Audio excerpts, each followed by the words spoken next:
Here is the Crescendo Music Education Podcast, episode number 43.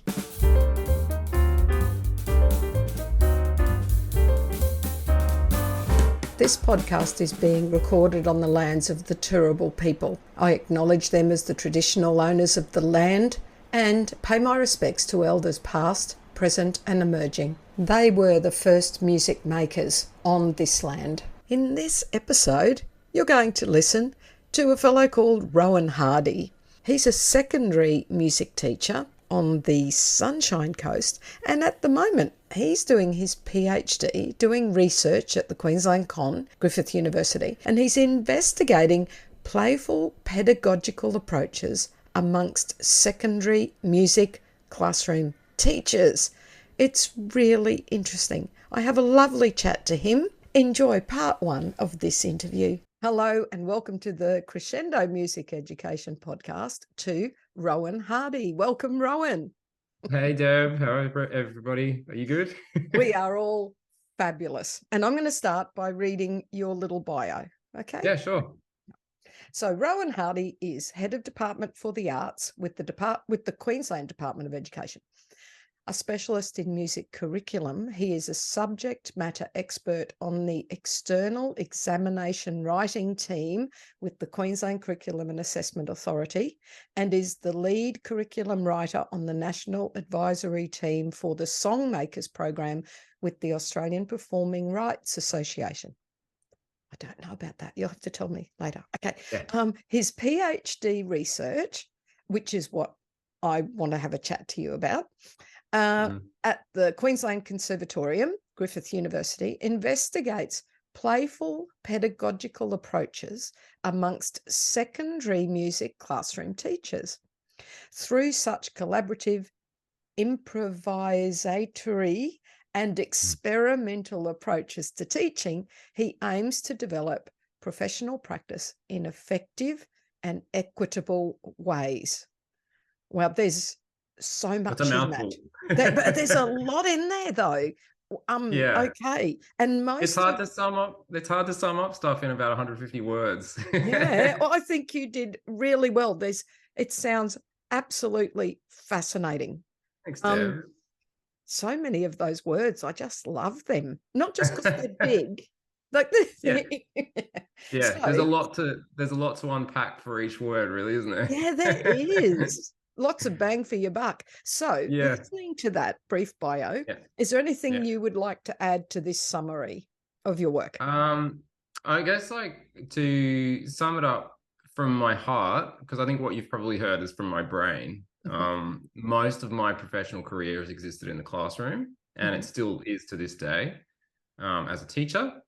And I first and foremost trained as a musician. And my teaching career was certainly something that I fell into and I fell in love with. It wasn't something I never embarked on from the beginning. So that's essentially my story. And that continues to kind of play true through my narrative as I go through all of those, fluffy words in my bio.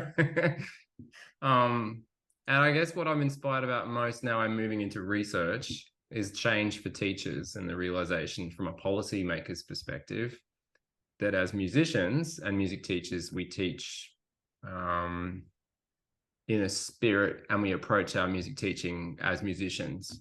And it's kind of something I'd love to discuss more today, is that there's potential for us to work through this in music education in Australia. And that's where I'm headed, I think. But yeah, we just before discussed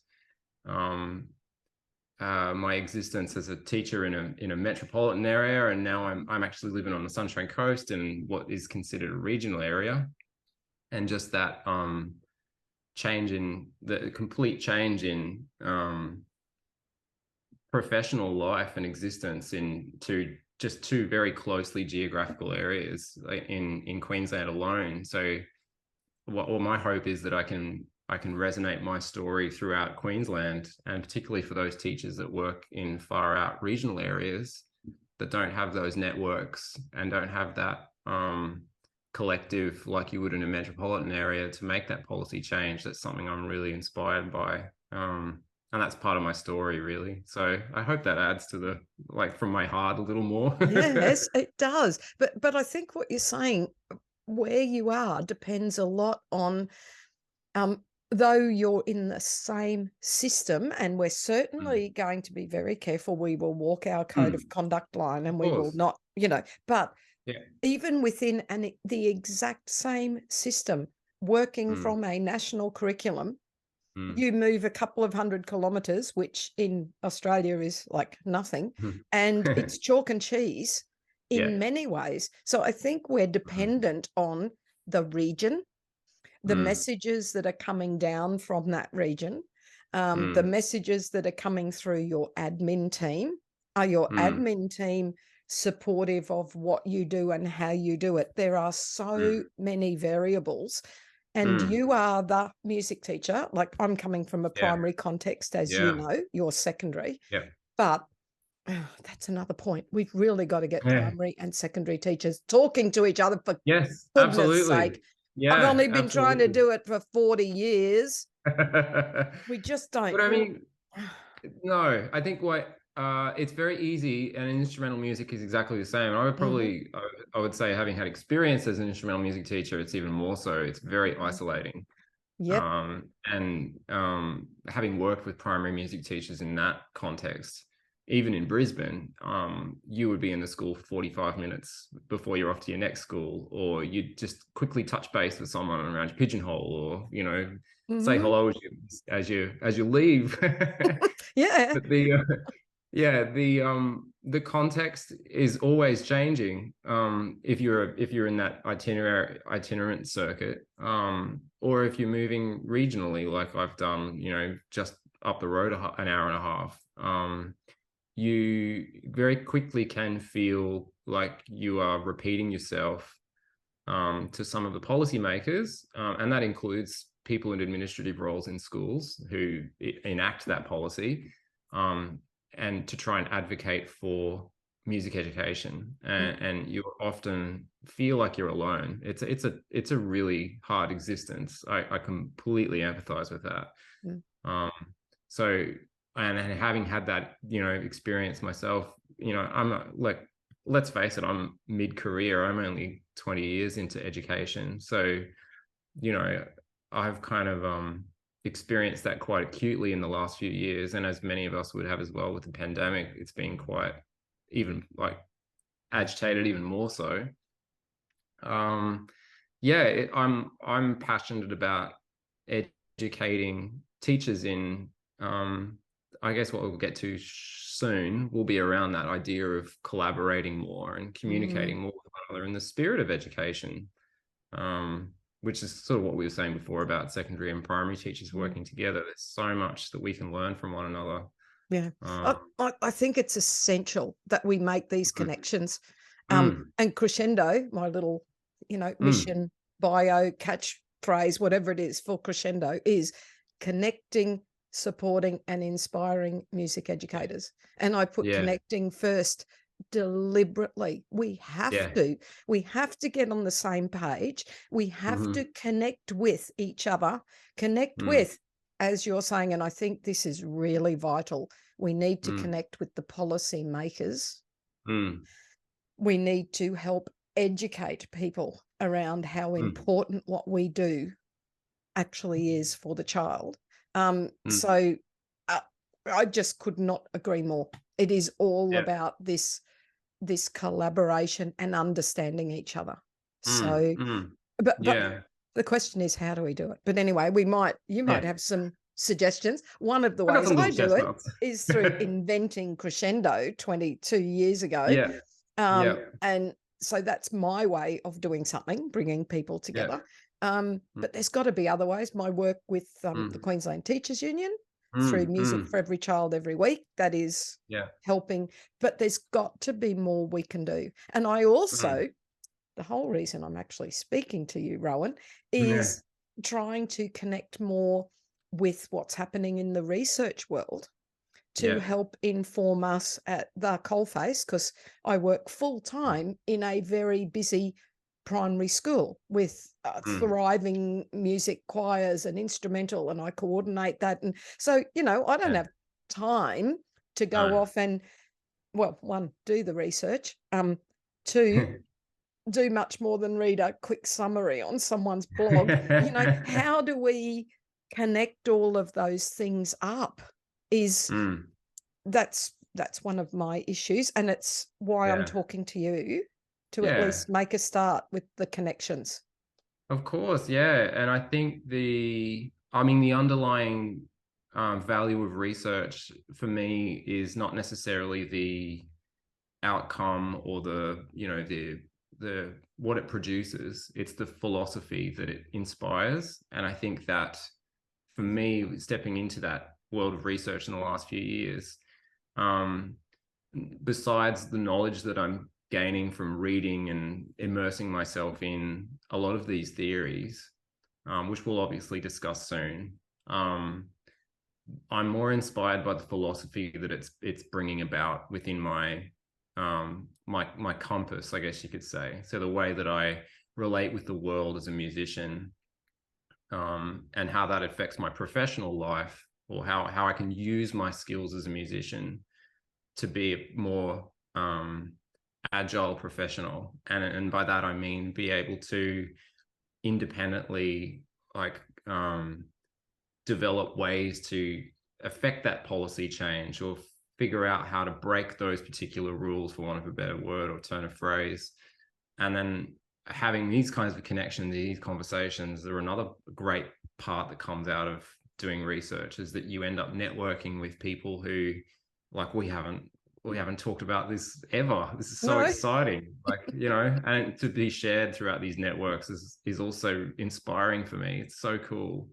So that's probably that to me is the essence of why I'm doing research. It's not about, as I said, it's not about trying to prove something to the world. It really is about opening up a richer philosophy about music education, so that we can, as a group, challenge these types of policies, rather than it be, from hardworking people like yourself, who are like you feel alone in the fight sometimes, to change that policy. So I'm hoping that's the ripple effect of what this work will create in the future. So that's essentially what I'm inspired by. So I think I'm getting a sense that it's doing two main things. I'm about to summarize terribly here.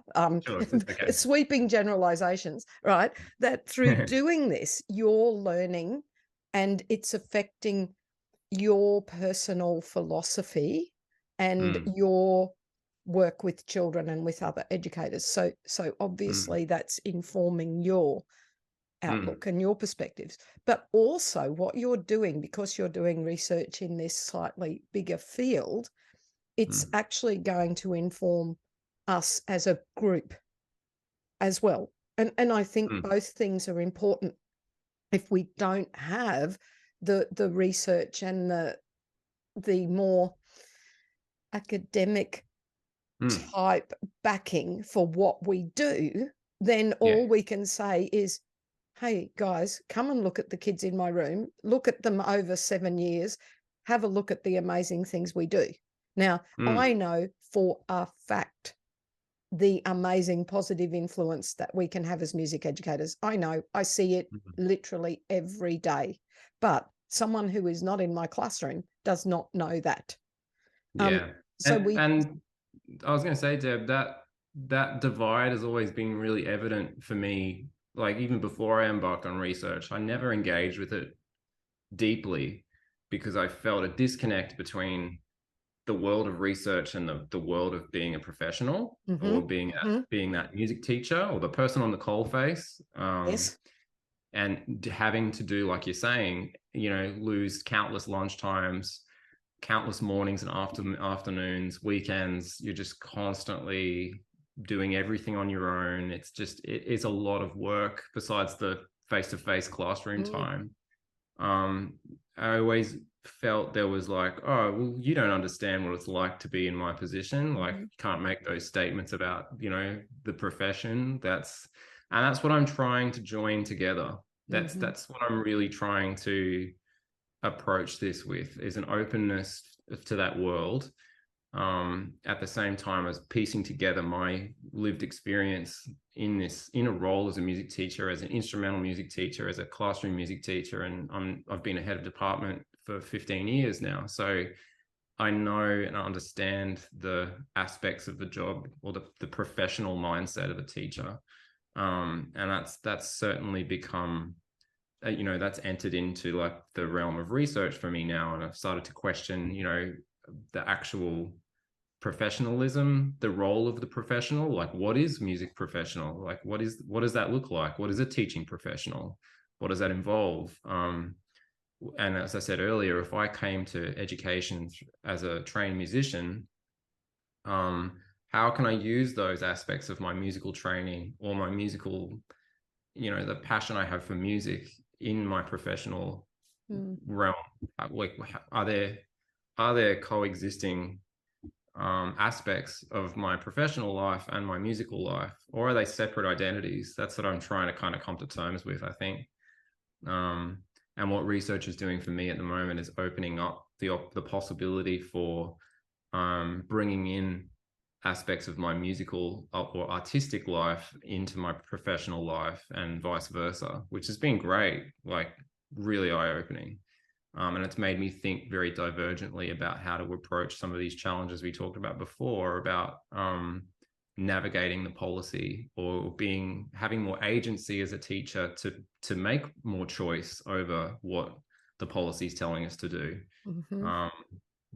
So because agency can be such a big one too, depending where you are. Again, depends where you are, who your team is. Absolutely. I know experienced music educators, and again, I'm speaking from the primary context, who have landed in a school and been told, you will use C2C units and you will use those assessment. Now, I know the people who wrote those C2C units, there's some gold in there. They're amazing, right? But if someone told me I have to teach those units, those lessons, and that, I would, well, I would probably quit, but that's a different story. I just seriously, I'd say, have you no respect for me as a professional? So, I know that in some cases, these things are literally forced on you. And again, I want to reinforce that I am not dissing the C2C units. No. You know, they were written with a particular purpose in mind. But you have to have that agency. You have to have the professional respect to be able to create your own programs and guide those children to great learning. And I love this concept of trying to bring in what it is that makes a musician, because I believe all of my children are musicians from the second they walk in. I want them to have that attitude. Interesting. So it's like, I guess there's the two identities I struggle with, is that professional identity of being told what to do, or having to work within a box, or having to tick certain boxes, or, as we'll talk about soon, the risk aversion of the professional mindset, you know. Then on the other hand, like I was jazz trained, so my musical background is improvisational. It's about taking risks and experimenting, and it's about being open to failure and making mistakes. So there's a real dichotomy between the two that I struggle with, which is what brought me to research in the first place. Is that, well, I don't understand how I can have this mindset, which is of a musician, and I want to advocate for that in music education, because that's what inspired me to do music. But on the other hand, in my professional life, I've got the policies around me, and it's not the people who enact those policies. It's the way the policies are written or interpreted sometimes need to be, you know, approached with that same level of experimentation or risk taking. So it's a tricky balance between the two, very tricky. And that's what I'm hoping research will kind of create some space, like there's a gap in the middle that I'm hoping research will help me kind of discover some more, or come to some more conclusions, perhaps even give me more questions. No, that's So the problem with research, isn't yeah, it? It often yeah, uncovers more. Yeah, but that's learning. absolutely. That's Yeah, learning. absolutely. You realize Mm-hmm. that the more you know, Yeah, the more you realize you don't know. yeah, Yep. completely. I love it. Look, I think I want to come back to some of the things that Yeah, I had earlier in our questions, because I sure, want to of get course. straight into your Mm. work around Mm-hmm. play and Yeah, playfulness.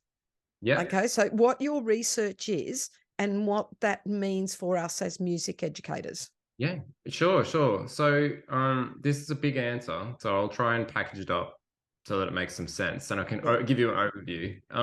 So we know it's very well researched that the benefits of play or musical play within a classroom, particularly in early childhood, it's great for the child. And even, there's research to say that that's even the case for adolescents and people in higher education.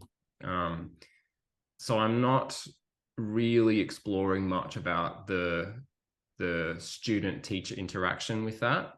What I'm really interested in exploring, where my research is going, is in the teacher reaction interaction. So the way we use those same concepts of play, and we'll get to this in a minute, as teachers together, and how we use those modalities or the spirit of play I talk a lot about, or the ethos behind play, in the way we interpret policy, curriculum, the way we behave as teaching professionals, or the way we generate agency as music teachers. And I'm interested in exploring what that might look like. So that's kind of that sums up the direction my research is headed in. We know, and we've discussed within the research of education policy in Australia and in Queensland, there seems to be a perceived crisis in confidence of music teachers, and my research looks at secondary music in their agency, like we've discussed. So I'm really interested in teachers' opportunities for the provocation of those policy discourses, so how they can empower more agency in the way they do their work through using or interacting with it, or looking at it, viewing it through a lens of play.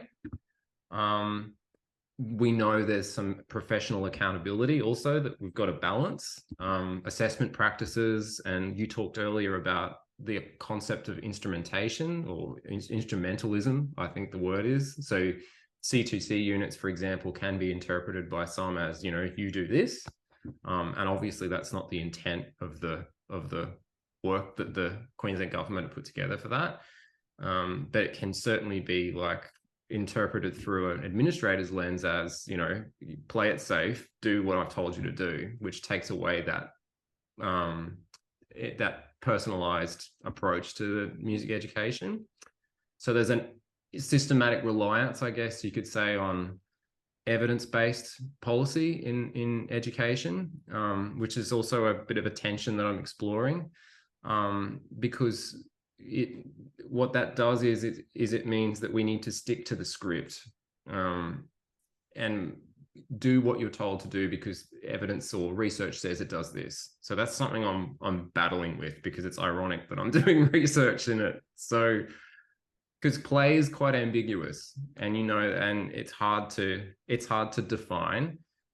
Some say it's almost impossible to define play. So it's trying to find what the point I was getting to earlier is that what are playful modalities? What do they look like as a teacher? So are they ways of working with other colleagues, of interpreting the policy?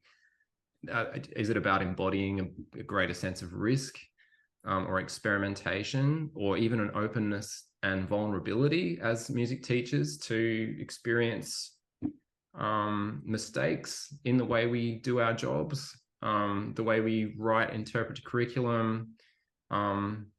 Is it about this idea of spontaneity and improvisation in the way we teach? I mean, I'm very guilty of being I'm a teacher that plans between my staff room and the door of the classroom often. And it's not out of choice. It's often because like I'm, as we talked about before, I'm that flat out. Yep. It's just getting from point A to point B. Yes. But are we able to explore more of that aspect of our job? Because what could be of benefit for the children is, it could be amazing. It could be just what music education needs to be able to demonstrate to those people around us, that it is everything we say it is that it does engage students in creative avenues for exploring sound, or exploring aspects of their personality, or creating collaborative spaces for kids to work. Music is fertile soil for that. Cultural understanding, the list goes on. So where I'm really headed with this is how play might generate, or a spirit of play might generate, new knowledge and insights for teachers through that idea of experience. So the experience of working in the classroom, the experience of interacting with your colleagues. I give you an example of my previous school in Brisbane. I used to spend a lot of time playing music with my fellow music teachers. And I was fortunate to have a staff of 3 or 4 classroom music teachers, but we often were in one another's classrooms or before school playing in a band together with the kids. We're often performing with the children, supporting them. There was that, I could see that aspect of my musical personality or musical identity in the classroom just as much as I could that professional identity. So that's an example of kind of where I'm going. And we'll give, one of the questions we talk about later is around nuggets, and there's some stuff in there that I can throw into the mix as well. I'm looking forward to your nuggets. They'll be coming I from hope that quite a summarizes different it, Deb. place. No, look, I think that's good. There's lots of questions. Of course, the more you say, the more questions I have. Hey, that's absolutely, the nature of learning, isn't it? Because I'm just looking at this, thinking of me and all of the people that I have the privilege of working with. These are the things that have popped into my head as you were talking about. A lot of this comes down to allowing the teacher, giving them the professional respect to give them choice and agency, right? I'm lucky I get that where I work, which is why I'm so happy where I'm working. That's an essential ingredient to what you're talking about. The teachers have to have that agency. I think it also, another key thing in what you've said for me was about confidence and the confidence to be vulnerable. Okay. I have not a problem expressing that I actually don't know about that. Can you tell me more? But I do think that there is a characteristic I have noticed in some music educators is to not want to admit that they don't know it. They need to, and partly that could be from the position that they find themselves in schools. They need to have the confident front, and I know what I'm doing, because there is a balance there to knowing what you're doing the best you can, but still having that vulnerability. Thanks, Brene Brown. You have to, you need that. If you aren't open to admitting that you don't know everything and that you're learning from others, you haven't got a hope. So you have to have that vulnerability on top of the confidence, knowing you're doing your best, but still be vulnerable. And the other, I mean, I love working with teachers is key to this. Absolutely. It's my happy place. I do so much work, lots of intentional collaboration with Deb Bryden, the power. She's my work wife, I call her. But I work with so many amazing people, and that's what fuels me. It's what gives me ideas, inspiration. So that working with colleagues, essential. And the other thing I'm thinking of is creativity/play. Are they basically synonyms in your work, or are they a bit different? And then I'll be quiet, because they were just things that came into my head listening to you. Yeah, it's with that question, potentially, I mean, one way of framing it is around process and, for want of a better word, product or outcome. So play I see as a process. It's not there's no like activity that is play. Play is, as you see, like if I put this back into the lens of a young person, and I've got 3 young kids, so I see it every day. But if I see kids playing around me, I see a sense of vulnerability, of flow, a sense of I guess this loss of awareness of their surroundings. So I don't know that's cognitively the case of kids that age, but there really is a sense of experimentation, of being creative, of being a creative. So play is definitely the process that I see that happen, or the conditions that allow for that creativity are created through the spirit of play is what I kind of refer back to again. The space for that spontaneity or that interaction, and that even in some cases that concept of excess. When I play, I try out ideas that I wouldn't necessarily put in front of a bunch of people in a controlled circumstance, like a classroom, for example, where there is, like we've said, that professional accountability, where there's that aversion to take the risk, or that like fear of looking stupid in front of a bunch of kids, and potentially the behavior problems that stem from that, right? Mm-hmm. That is a major factor for a teacher. Hence why I return to what interactions do we have as musicians and music teachers between ourselves that foster that spirit, that ethos. And that's what I want to explore more of, because the way I see us, moving through these policy changes and creating the ripple effect I talked about earlier, is through engaging more in these interactions and bringing that spirit within the interactions we have as musicians and teachers together, perhaps even through communities of practice, which is quite a broad term. But how can we create new, methodologies and ways of working together that investigate, the possibilities of, what if I tried this in my lesson next, and then brought that confidence or that willingness to take a risk within your classroom in that sense. Because then you can tangibly see evidence of creativity and the things happening in your classroom that every music teacher wants to see. So that's kind of that sums up a little of where I'm at with research. My next step is in study phase. So I'm actually about to embark on interviews with teachers and putting all of this work together.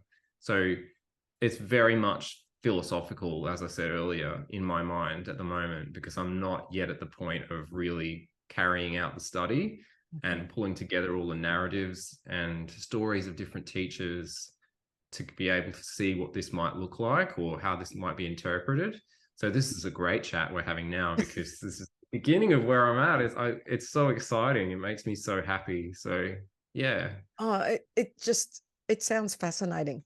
Yes. Yeah. Yeah. A I journey. hopefully quite inspiring for people. And I think there are a lot of musicians and music teachers out there that want that liberation. They want to feel that, I can go and try this out. Like there are others around me doing it, or I've got some critical friends that, I've tried this out with, we talked about it, or we nutted it out together. And I can bring that same spirit that I had, or that same mode that I was in when I did that, into my classroom, and it might really bring some energy and otherwise inspire some really interesting music making in the classroom.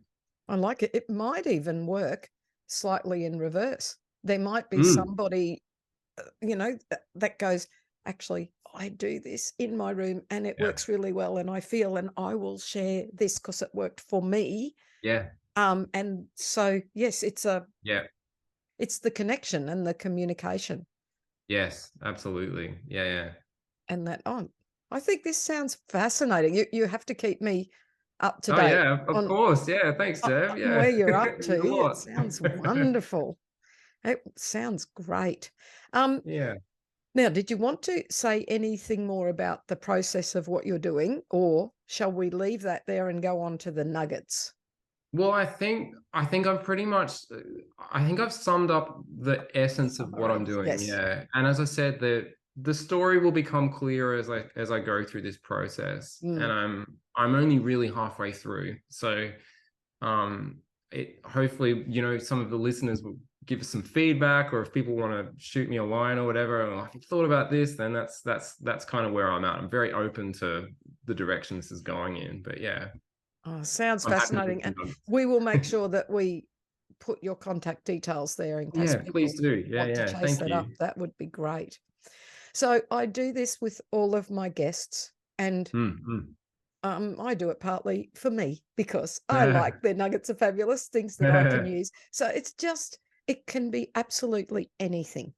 It Yeah, could be, I put down 3, but I don't care if yeah. it's 1. I don't care if it's 5. I always pick odd numbers. I don't know why. But your It's okay. They're all-time good. favourite resources, activities, songs, games. Now, I know you're Sure. secondary based, so Yeah, we yeah. will That's keep this okay. in mind. Yeah, However, yeah. as I've always said, the difference between, well, now it's, I have to say, between grade 6 and 7, the difference between grade 6 kids and grade 7 kids is Mm, 6 weeks.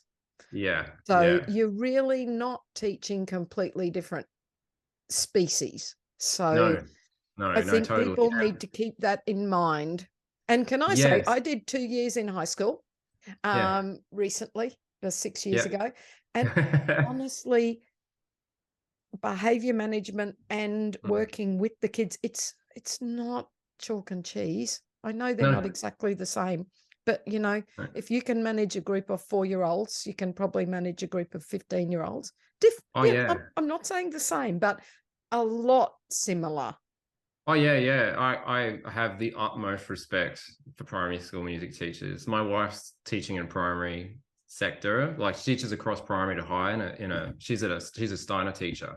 Uh-huh. Um and it's I hear the stories. Her brain moved from a class 4 group through to a class 12 group. It's crazy. So, and the different modes she's got to move to all the time. Yeah, a huge amount of respect. So I think you have to be um quite a creative, flexible person to work with very much. children generally. So, Yeah. yeah.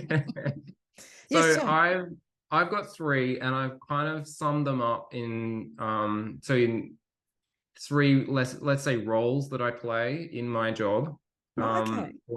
So one is around what I do in the staff room. One Another nugget is around what I do in a classroom, and another one is around what I might do in a practice room or a studio environment. So kind of more specifically with kids, 1-to-1, or yeah. So hopefully that covers everything, and listeners have a bit of, oh, that's interesting, oh, that's cool. So it's broad, and Love I've it. tried to keep it within the spirit of play, right? So my role as a head of department, I'm often looking for ways to connect personally and professionally with my staff. I have a team on the coast here of 8 staff. I had a team of nearly 20 in Brisbane, so I've always been really focused on trying to make sure that I can catch up with people. And I also learn so much pedagogically through discussing and observing other teachers. That's a major part of my job, which I'm so grateful for. So my first nugget is a weekly practice that I put in, and I've done for a couple of years now, and it's called Disconnect to Reconnect. So each week, our staff team, and I teach, my team consists of drama, music, and art teachers, spend one lunch break together without the devices. And we chat generally over either a game of cards, or I bring some bananagrams. We've done coloring in. We even made Lego around the table just to try and solve problems, be creative, relax. Just 1 hour, and it's just one break. And I deliberately make sure I get everybody off of playground duty that particular day, and then formalize it. Where we all get a chance to bond together, and we shift our focus to more lighthearted aspects of our profession, like the kid in period 2 that did something funny, or we find ourselves wandering back into conversation so often about teaching. And it's generally inspired because we're busy, like we're, you know, challenging one another, and we're doing those kinds of things with, you know, activities or, yeah. So I'd love to try to cross faculties and interact with teachers in English and history or science. It's also a really great way to foster well-being and a sense of belonging as well. So that's been a really cool little nugget that I'm exploring more and more of. So that's one. Earlier on, we talked about, this is a classroom activity that I've started exploring as well. I talked about, I've been writing curriculum for this national songwriting program called SongMakers, which I suggest you check out. It's a secondary school program, but it's funded by an industry body called APRA-AMCOS, who are the music industry body responsible for paying royalties and like copyright. The reason I say is that I've been kind of working around activities in the way I've been writing this curriculum to promote sort of group collaboration and creativity, and embody the whole process of songwriting without this really heavy reliance on technology, because I love technology, but there are certainly lots of schools out there where it's at a minimum, and very difficult to manage. So my second nugget is kind of courtesy of a gentleman at the Berklee College of Music called Patterson, and it's called object writing. So it's also kind of known in the industry as sense writing. So it's a literacy skill. So in a way, it's related to music, but I'll get to that in a second. It's a technique or skill that describes objects using the 5 physical senses. So that's sight, hearing, smell, touch, and taste. And 2 additional senses called organic sense and the kinesthetic sense. So the idea is to spend 10 minutes on each object, and usually I'll do it as a warm-up for the class. So it might be good for your like late primary school, year 5 and 6 students, even potentially grade 4. You could write in full sentences, you can type or write in fragments of like, say, song lyrics or poetry, whatever suits. And it could be about, you know, a loaf of bread, or it could be, there's actually a cool website that just randomly generates words like not or toaster. I don't know, to go with the bread theme again. And it's really about bringing in conceptual skills into the students' brains so that before they can start making music. And in the songwriting realm, you use it in more ways than just writing lyrics. You could also use it to describe a narrative or a mood of some particular composition activity you were about to run. Or you could use it to unpack some more details around texture or timbre or some of the musical elements that you wanted to explore, particularly in relation to some of those senses, because that's a really great way of bringing in that concept of timbre and texture into the idea of, you know, physical senses. There's also apparently Instagram accounts that I haven't seen that put up a new image every day. So there's a few different, it's quite a well-known technique, but it's a great songwriting technique, but I can see it expanding further into like even the ways you design a lesson. So that's my second one. And my third is more to do with the practice room, and or the studio space, or if you're working with students and you're really hitting a bit of a roadblock with some things. I discovered this years ago. I read a book by Tim Harford called Messy, which I recommend. It's really good. There's a technique that Brian Eno and Peter Schmidt adapted back in the 70s, late 70s, early 80s, and it's called the oblique strategies. And it was originally a deck of cards. I think it was like 100-ish cards, and there are like mnemonic suggestions on them to inspire creativity, or move through blocks, creative blocks. So some of the quotes might be, so it randomized the card. There's actually an iPhone app I have called Oblique Strategies. So it just randomizes and it gives you a quote, and the quote is like, use an old idea, or another one is what to increase and what to reduce, or another one might be only one element of each kind. So they're quite metaphoric, and they're designed to make you think a little bit about how you get out of a mess. And I mean, teachers can approach this however they want. I found it really useful for kids who are like, just, I can't write music. I hate composition, or I hate writing songs. It's a great way to get started, particularly for those kids that are a little bit more, like do things a little differently. Don't like the whole, like, do start with this, then start with that, then start with the linear approach, let's say, to teaching.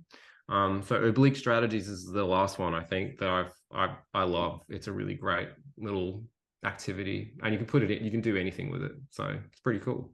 So I think they're my three, Deb. I love it, Rowan. I love them. I wish we had a disconnect to connect. Oh That's yeah. magic. No, but honestly, Yeah. to have someone, and because a line manager who cares enough about you to do that, because just even to get everyone off playground duty at that time is no mean feat. Like you've got to get all that to happen. But I just love that idea. That's so good. And the object writing I've never heard of, and messy. I'm going to have to get that book. I'm going to have to put all these links in the show notes, because please do. Yeah. And it makes me want to write. Like, I've written some music. I've written a couple of choral pieces that, and I love it. It's no time for that in my life at the moment, but I understand. I love it and I miss it. And now I want to do object writing, and I want to work on some new pieces. Yeah, it's pretty inspiring. And that's what keeps me in the classroom too, right? Like, as much as I'm attracted to research, or I've been in acting positions at an administrative level, I couldn't last because I missed that, opportunity to put this stuff into practice. I thrive off it. So, that's great. I'm glad that were useful. Oh, they were wonderful. All right. It leads us really to our last couple of things. I always like finishing with a question around advocacy. So if you had any advice for teachers who are maybe fighting for their jobs, or just to reinforce how important our job, what we do is. And then right at the end, you get to go on your soapbox and tell the world. I bet it's probably something to do with play. But anyway, it might not be. Might be a surprise. So advocacy advice first. Okay. All right. So just before, I'll preface this by saying, for these next two questions, I've actually written a response. So, and I wanted to do that because I wanted to make sure I articulated this clearly and I wasn't just riffing. I really wanted, because this is important to me. Thank you. It's important to me. And as a jazz musician, which you are, I appreciate you have taken the time to write your responses rather than riffing. Yeah, like I like a blend of the two, right? Yeah, I mean, love it. When you play jazz, you do a little bit of the formal stuff, you do a little bit of the improvised stuff. So it's actually quite stylistic. But yeah, let's call this the head of a jazz chart, right? Okay. So so here's my response to the question around advocacy. So I said, be a musician in the classroom, in the rehearsal studio, and on the stage, in the staff room, or at a meeting. So connect with who you are as a musician, and come to see the gift of teaching as part of your artistic practice. So policy will change and evolve, and for some of us old enough, will come full circle. Adapting, deciphering, and decoding policy is about finding your true north, our inbuilt instinct to be playful and curious. So we need to improvise a little and explore more around the borderlines of our craft to really advance a richer diversity and equality in music education. So that's my answer to advocacy, which is quite broad. Like, it's not just, get out there and do X, Y, Z. I actually think we need to be musicians, and not like, I'm just a teacher. You're not just a teacher. Like, teaching is a gift you have. You also have the gift of music. All of us have the gift of music, and we've been gifted that, and we've worked hard on our practice. There's got to be a way of bringing that spirit into the way we lead our profession. So that's and that can be interpreted in so many ways. That is quite profound and quite beautiful. Yeah. So that's my answer for that question. And the soapbox question, it's also quite brief, because the soapbox, we could do another podcast on my soapbox if you wanted to. So yeah, this we is will. just, again... Let's do it. But let's have the brief version now. Yeah, of course. So this is, again, just really brief. So, and this sums up a little where I'm at. Education is relational, and as such, educators must foster individual agency to deeply connect and communicate with students, parents, and colleagues. So it's therefore critical that we find within us the courage to take some risks, to show some vulnerability, and to give the gift of teaching with a spirit of play that we so dearly wish for our music education moments to look, sound, and feel like. So that's my soapbox. That's wonderful. That's beautiful. Yeah, hopefully I didn't read through that too quickly. No, it was lovely. Well, then if people didn't get it, they need to rewind. Replay. Yeah, they can change the speed, the playback speed. They can, Totally. they can hear it slower if they want. Oh, I think that's an absolutely perfect way to finish our podcast. And I'm so thrilled that we've hooked up again. Oh, me too, Deb. Thank you. This has been an absolute pleasure. I really appreciate it. I'm so grateful for the time that you've given. And yeah, for giving me the opportunity to talk about what I love. I'm really grateful. And we will do it again for sure. And I want to be kept informed about what you're doing. And in the show notes, we'll put where people can connect with you. Is there a place that's best to connect with you? I'm not a big social media guy. I have an email address that I'm happy to share, and people can reach out if they want. Yeah. Well, we'll just put that in the show notes. We'll pop your email address in the show notes. Yeah. Because there could be someone out there saying, "Oh, I just really want to talk to him about this." So yeah. Or give me feedback too. Like, please, like, I'm open to any ideas. So I love it, and thank you again for. That's okay, Deb. So fascinating insights. Now I want to go and write music and read these books, and you're inspiring. Thank you, Rohan. Thanks, Deb. I really appreciate it. It means a lot. Bye. See ya. As we know, laughter relieves stress. Don't lose sight of the funny side of life. I am terrified of elevators, so I'm starting to take steps to avoid them.